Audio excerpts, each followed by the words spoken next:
পুরো রেডি হয়ে বাড়ির থেকে বেরিয়ে পড়লাম। আর অনেক বড় বড় দুটো বেডিং নিয়ে, সেই বেডিং দুটো নিয়ে আমি একা একা যেতে পারছিলাম না, তাই আমাকে বৌদি একটু বাড়ির সামনে রাস্তায় এগিয়ে দিয়ে গেল। তারপরে সামনে একটা কাকিমাকে আর কি পেয়ে গেলাম। সেই কাকিমার কাছে বৌদি আমার সব বেডিংপত্র আমাকে বুঝিয়ে দিয়ে উনি বাড়িতে চলে গেল। হ্যাঁ, তোমাদের তো বলাই হয়নি যে আমি কোথায় যাচ্ছি। বেডিংপত্র নিয়ে রেডি হয়ে যাচ্ছি ঠাকুরনগর তীর্থধামে। শুধু আমি একা যাচ্ছি না, অনেকেই যাচ্ছে, তাই সবার সঙ্গেই আমি যাচ্ছি। কাকিমা জেঠিমা সকলেই যাচ্ছে। আর আমাদের ক্লাবের এখানে একটা বাস নিয়ে আসা হয়েছে ভাড়া করে, আর প্রচুর লোকজন যাচ্ছে। সেই মানে আমরা যারা যারা এইখান থেকে যাব, জানোই তোমরা কম বেশি ঠাকুরনগর গেলে দল ধরেই যাওয়া হয়, তো সেই দলের সঙ্গে আমিও যাচ্ছি। সেই ছোট্ট থেকে স্বপ্ন ছিল ঠাকুরনগর যাব, ঠাকুরনগর যাব। এবার হয়তো সেই আমার আশাটা পূর্ণ হতে চলেছে। ওদিকে এসে প্রথম ভেবেছিলাম বাসে সিট কোনো নেই, বাইরে দাঁড়িয়ে দাঁড়িয়ে ভাবছিলাম কি করব না। তারপরে ফাইনালি ভিতরে ঢোকার পরে একটা সিট পেয়ে গেছি।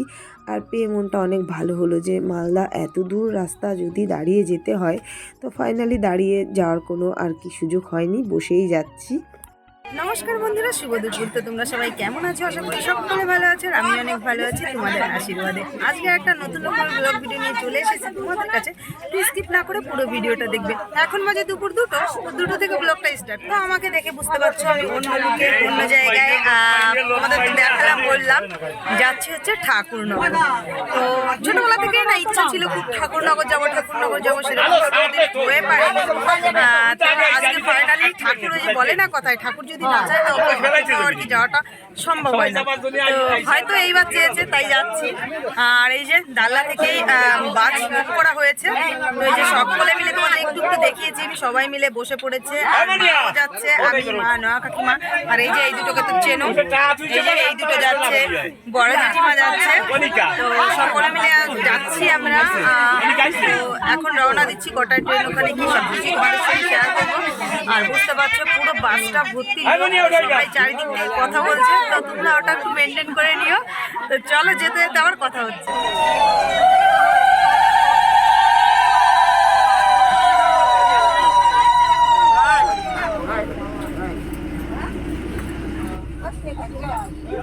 সবাই মিলে দুগ্গা দুগ্গা করে বেরিয়ে পড়লাম। তোমরা শুনতেই পারলে যে উলুধ্বনি দিয়ে গাড়িটা ছাড়া হলো। আর ওদিকে বাইরের ওয়েদারটা একদম ভালো না, প্রচুর পরিমাণে রোদ, তারপরে আবার গরম হাওয়া। এই কারণে আমি ওড়নাটাকে পেঁচিয়ে নিলাম, ব্যাগে চশমা ছিল চোখে দিয়ে নিলাম, যাতে আমি নিজেকে একটু সেভ করে রাখতে পারি। এই কারণে এখান থেকে যদি শরীর অসুস্থ হয়ে যায় তাহলে ওখানে তো পড়ে আছে। দেখো, কথা বলতে বলতে মালদাতে পৌঁছিয়ে গেলাম। আর একে একে দেখো প্রচুর লোক আর কি নামছে, কারণ আমরা প্রায় ওই 80-90 জন লোকের মতন এই বাসটার ভিতরে এসেছি। ওদিকে মানে এত তাড়াতাড়ি বাড়ির থেকে বেরোনো হয়েছে যে আমি একটু কানের পরবো, হাতে নেল পালিশ পরবো, কিছু পরারই সুযোগ পাইনি। ওদিকে সারা রাতের রাস্তা জার্নি আছে, তো এই কারণে ভাবলাম যে রাত্রেবেলা আবার বাইরে থেকে কি খাবার দাবার খাবো, ওটা ভালো হবে যে আমি একটু বাড়ি থেকে রুটি করে নিয়ে আসি। তো সেই রুটি করেছি একা হাতেই, শুধু আমি একা করিনি, কাকিমা জেঠিমা সবাই করেছে, ওদের দেখা দেখি আমিও করে নিয়েছি, যে তাহলে ভালো হবে, যে ঘরোয়া খাবার খেতে পারবো এই কারণে। আর দেখো, এত কথা বলছি, এত কিছু বলছি, গাড়ি থেকে কিন্তু লোকজন নামা একদমই শেষ হয়নি, এখনও প্রচুর লোকজন আছে। ওদিকে তোমাদের বলাই হয়নি, আমার মাও ঠাকুর বাড়িতে যাবে, কিন্তু আমার মা আমাদের সঙ্গে এখন আসেনি। মার খুব জরুরি একটা মিটিং চলছে এখনও, সেই মিটিংটা মা শেষ করবে, শেষ করে তারপরে আমাদের এখানে স্টেশনে এসে মা দেখা করবে। ওদিকে আমি যাব, এই কারণে বাড়ির থেকে দল এসেছে, মানে বাড়ির আমাদের পাড়ার যে দলটা, সেই দলের সঙ্গে মা আমাকে বলে রেখেছিল যে দলের সঙ্গে তুই চলে যাস সব কিছু গোছগাছ করে নিয়ে। আমি তো সেইভাবেই, মা যে কথা বলে গেছে সেই কাজ করেই আমি চলে এসেছি। এদিকে আমার সঙ্গে নয়া কাকিমা জেঠিমা ছিল, পাড়া প্রতিবেশী আরও কাকিমা জেঠিমারা অনেক ছিল, কিন্তু নিজের বলতে কাকিমা জেঠিমা ছিল, আর আমার দুটো ভাস্তি এসেছিলো, দেবলীনা দেবপ্রিয়া। ওদিকে অনেকক্ষণ ধরে লাইনে দাঁড়িয়েছিলাম, বাস থেকে নামবো সুযোগ আর হচ্ছিল না, সকলে নেমেই যাচ্ছিলো। ফাইনালি আমি একটু জায়গা পেলাম নামার, তারপরে নেমে পড়লাম। আর এদিকে আমরা স্টেশনের সামনে নেমে আর কি দাঁড়িয়ে ভাবনা চিন্তা করছিলাম কোন গেটটা দিয়ে ঢুকবো আর কোন গেটটা দিয়ে ঢুকবো না। আর একা একা তো এইভাবে যাওয়া যাবে না, সবাই মিলে একসঙ্গে করেই তারপরেই যাব। তারপরে এই যে দেখতে পাচ্ছ সবাই মিলে অনেক ভাবনা চিন্তা করার পরে ফাইনালি বড় গেটটার সামনেই চলে আসলাম। আর স্টেশনের ভিতরে এখনও ঢুকবো না, তাই স্টেশনের বাইরে যেখানে বসবার জায়গা আছে সেখানে মিলে সকলে গিয়ে বসে থাকবো। এখানে আসার পরে জানতে পারলাম যে ট্রেনের টাইমটা অনেকটা পরে। আমরা বেকার অনেকটা আগে বাড়ি থেকে বেরিয়ে পড়েছি, ওই প্রায় 1টা 1:30টা নাগাদ বাড়ি থেকে বেরিয়ে পড়েছি। আর এখানে আসতে পুরো ভাড়া গাড়ি, বুঝতেই পারছো অতটা টাইমও আমাদের লাগেনি। যদিও রাস্তাটা খুব একটা ভালো নেই, যদি রাস্তাটা অনেকটা ভালো থাকতো তাহলে হয়তো আরও অনেক আগে পৌঁছে যেতাম। এদিকে হাতে প্রায় 2 ঘন্টা 3 ঘন্টার মতন টাইম আছে, ওই টাইমটুকু এখন কিভাবে কাটাবো সেটাই ভাবছিলাম। তাই এখানে সবাই মিলে বসে আছিলাম। আর শুধু আমরা না, আমাদের গ্রাম থেকে আরও অন্য দল, তারপরে আমাদের আশেপাশের গ্রাম থেকে দল, তো তারাও এসে বসে আছে। প্রচুর পরিমাণে লোকজন এখানে আমার জেঠি বসে বসে দেখছিল, আমি ভিডিও করছিলাম। আর এখানে আমার কাকিমা বলছিল আমরা তীর্থধামে যাব সকলে মিলে, তোমরাও চলো, কে কে যাবে তীর্থধাম বন্ধুরা, এরকম হাতে বারবার টাটা করছিল আর বলছিল হ্যালো বন্ধুরা তীর্থধাম কে কে যাবে চলে আসো। আর ওদিকে ট্রেনের টাইমটা একটু দেরিতে, তাই আমি মাকে বললাম যে এখনও হাতে তো অনেকটা টাইম আছে, যেহেতু মা মিটিংয়ে অনেকটা ব্যস্ত ছিল, তাই মাকে বললাম যে তুমি দিদির ঘরে গিয়ে একটু রেস্ট নিয়ে স্নান দান করে খাওয়া দাওয়া করে চলে আসো। মা সেরকমটাই করছে। আর এদিকে আমি আর কাকিমা দুটো প্লাস্টিক কিনে নিলাম বসবার জন্য। তারপরে আর বসে থাকতে ভালো লাগছে না, আগেই বললাম ভাস্তির দুটো এসেছে, তাই আমি বড়কে নিয়ে টুকটুক করে স্টেশনের সামনে দিয়ে যে ফাঁকা জায়গাগুলো আছে ঘুরে বেড়াচ্ছিলাম, যে কি করব, বসে থেকে ভালো লাগছে না। ওদিকে আমার ভাইপো চলে এসেছে, কারণ ভাইপো এখানে মালদাতেই থাকে, ও এখানেই পড়াশোনা করে। তাই আসার সঙ্গে সঙ্গে ফোন করলাম আর বলল পিসি আমি আসছি, তোমরা ওয়েট করো। তাই এই যে আমার ভাইপো চলে এসেছে এখানে। আর ও এখন যাবে না আমাদের কাছ থেকে যতক্ষণ না আমাদের গাড়িতে তুলে দিচ্ছে। তারপরে বলছিল পিসি অনেক টাইম আছে হাতে, চলো আমি বিশাল থেকে তোমাকে ঘুরিয়ে নিয়ে আসি, বিশালে চৈত্র সেল অফার দিচ্ছে অনেক ভালো ভালো। আমি বললাম বাবা আমি যেতে পারি একটাই শর্তে, পয়সা তোমার, আমি সঙ্গে যাবো। বলছে না পিসি ওটা হবে না, আমি তো এখনও ইনকাম করতে পারি না, তো যখন ইনকাম করবো তখন তোমাকে কিনে দেবো, এখন তুমি চলো।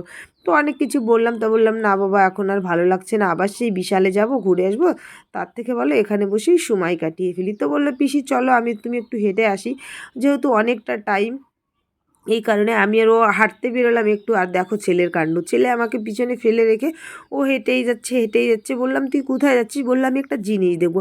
একটা জিনিস বলতে এখানেও দেখতে এসেছিলো স্টেশনের ভিতরে প্রবেশ করার জন্য টিকিটের মূল্যটা কত সেটাই, কারণ বাইরে একজন বলছিল যে 50 টাকা না 60 টাকা নেবে ভিতরের টিকিটটা করা আর কি করে ঢোকার জন্য স্টেশনের ভিতরে। ও সেটা দেখে এসে বলছে না পিসি এটা না ওটা। তারপরে আমি আর ও একটু হেঁটে বেড়ালাম। এবার যাচ্ছি যেখানে আমাদের দলের লোক বসে আছে সেইখানে। তোমাদের হয়তো ক্যামেরায় দেখাতে পাচ্ছি না যে কতটা পরিমাণে ভিড় ছিল এখানে, ক্যামেরায় মনেও হচ্ছে না সত্যি বলছি যে এতটা পরিমাণে এখানে ভিড় ছিল। কম হলেও এখানে ওই 10টা দলের মতন বসেছিল, সব ওই ট্রেনের অপেক্ষায় ছিল। কিন্তু আগেও ট্রেন ছিল, সেই ট্রেনটায় আমরা ঠিক করলাম যাব না, পরের ট্রেনটায় যাব। আমাদের ট্রেনের টাইমটা ছিল 7টা 20। তাই এখানে বসে বসে ওয়েট করছিলাম। তার আগেও 4টে না কটা একটা ট্রেন ছিল, তো সেটাই যাওয়াটা আর কি মনে হলো না ঠিক হবে অত তাড়াতাড়ি, তারপরে আবার সিট পাওয়া যাবে কি না এই কারণে। তো সবাই বসে বসে এই যে যার মধ্যে গল্প করছে, যে যার মধ্যে খাওয়া দাওয়া করছে। যেহেতু দুপুরের খাবারটা কারোই খাওয়া হয়নি, ওই বললাম 1টার দিকে বাইরে থেকে বেরোনো হয়েছিল এই কারণে। সন্ধ্যা লেগে গেছে, অন্ধকার হয়ে আসছে, দেখতে পাচ্ছ এত লোকজন, আমি তো চিন্তায় পড়ে যাচ্ছি আমরা কি আদৌ ট্রেনে উঠতে পারবো, জায়গা পাবো। তো এখন সবাই ট্রেনের শুধু ভুলভাল কথা বলছি, স্টেশনের বাইরেই ছিল এত টাইম সবাই মিলে, আর এখন সবাই মিলে স্টেশনের ভিতরে যাবে। তো চলো কীভাবে যাব, কি করব, আদৌ উঠতে পারবো কি পারবো না, আদৌ ঠাকুরবাড়ি পৌঁছতে পারবো কি পারবো না, সব কিছুই তোমাদের সঙ্গে শেয়ার করবো, দেখতে পাবো। আমরা এখন ফাইনালি যাচ্ছি স্টেশনের ভিতরে সবাই মিলেই, দেখতে পাচ্ছ। কাকিমা জেঠিমা সবাই চলে গেছে আগে এগিয়ে, আর আমি একটু পিছনেই আছি। চলো যেতে যেতে আমার স্টেশনের বাইরে বসেছিলাম এতক্ষণ, স্টেশনের ভিতরে এবার যাব, কারণ আমাদের ট্রেনের টাইমটা এগিয়ে আসছে এই কারণে। আর ভিতরে যে ঢুকবো সেই গেটে মানে এত পরিমাণ লোক দেখতে পাচ্ছ, প্রচুর পরিমাণে লোক, মনে হচ্ছে ঠাকুরনগর এখানেই শুরু হয়ে গেছে। আর এই যে যত লোকজন ঢুকছে সবই কিন্তু এরা ঠাকুর বাড়িতেই যাবে, সবই দলের লোক ছিল, আলাদা আলাদা দল দল। স্টেশনের ভিতরে আমরা প্রবেশ করে গেছি। এবার আমাদের ট্রেনের টাইম, আমাদের ট্রেন আসবে 3 নম্বর প্ল্যাটফর্মে, আর সেখানেই আমরা যাচ্ছি।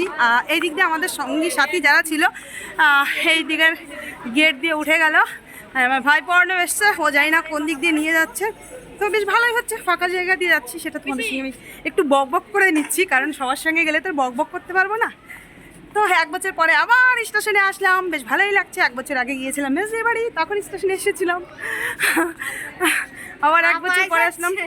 বন্ধুরা, আমাদের প্ল্যাটফর্ম নাম্বার ছিল 4, তো সেখানে এসে আমরা বসে পড়েছি। আর আসার সময় আমার সঙ্গে একটা দুর্ঘটনা ঘটে গেছে। আমার ভাইপো সিঁড়িতে না নিয়ে এসে আমাদের লিফট করে নিয়ে এসেছিলো, তো সেই লিফটের ভিতরে আমার ওড়নাটা ফেসে গেছিলো, আর আমার ওড়নাটা গলায় পেঁচিয়েছিল, একদম গলায় আমার ফাঁস লাগার মতন হয়ে গেছিলো। তারপরে আমি কোনো মতে টেনে ছিঁড়ে বের করে নিজেকে আর কি বাঁচিয়েছি। আর ওদিকে ভাস্তিরা কুড়কুড়ি খাচ্ছিল আর মজা নিচ্ছিল, পিসি তোমার কী অবস্থা হচ্ছিল, তাই ওদেরকে বকছিলাম যে আমার এই অবস্থা হয়েছে আর তোরা ওরকম করছিস। তারপরে ট্রেনে ওঠার আগে সবাই খাওয়া দাওয়া করে নিচ্ছে, রুটি বানিয়ে নিয়ে এসেছিলো বাড়ি থেকে, সেই সমস্ত খাওয়া দাওয়া করে ফাইনালি ট্রেন চলে এসেছে। আর আমরা ট্রেনে উঠে গেছি, উঠে যে যার মতন জায়গা পেয়েছি সে সেইখানে বসে পড়েছি। আমি তো আমার 2 ভাস্তিকে নিয়ে একদম ট্রেনের উপরের সিটে বাঙ্কারে সেখানে বসে পড়েছি। শোয়ার মতন কোনো পরিস্থিতি ছিল না, বসার জায়গা পেয়েছিলাম। আর ওদিকে কাকিমা জেঠিমাও বসার জায়গা পেয়েছে, ওরা বসে গেছে। আর তারপরে দেবলীনা কেক নিয়ে এসেছিলো, সেই কেকটা বের করে নিল, আমাকেও বলছিল পিসি তুমি খাও, তাই আমিও 1 পিস কেক খেয়ে নিয়েছি।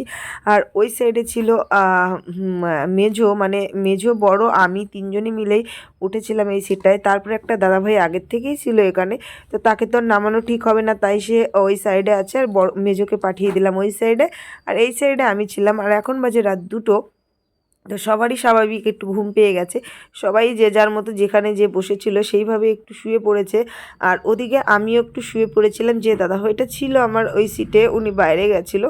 তো তারপরে আবার উনি এসে বলছিল দিদিভাই এখন তো উঠতে হবে। তারপরে আমি উঠে বসে পড়লাম, আর দেখতে পাচ্ছ চোখ মুখে আমার একদম ঘুম ভর্তি। আর ওদিকে বড়কে আমার কোলে শুয়ে রাখিয়েছি, বললাম তোর উঠতে হবে না। তারপরে এই যে ফাইনালি আমরা একটা স্টেশনে নেমে গেছি, কিন্তু স্টেশনটার নাম কি আমার একদম মনে নেই। আর সারা ভিডিওতে আমার মায়ের সঙ্গে তোমাদের কোথাও দেখা হয়নি, তাই আমার মায়ের সঙ্গে এখন দেখা করিয়ে দিচ্ছি। আমার মা কিন্তু ট্রেন ছাড়ার একটু আগেই 5 মিনিট আগে আমার কাছে পৌঁছিয়ে গেছিলো দিদির ঘর থেকে। আমি যদিও বলেছিলাম যে দিদির ঘরে গিয়ে একটু রেস্ট নিয়ে আসো।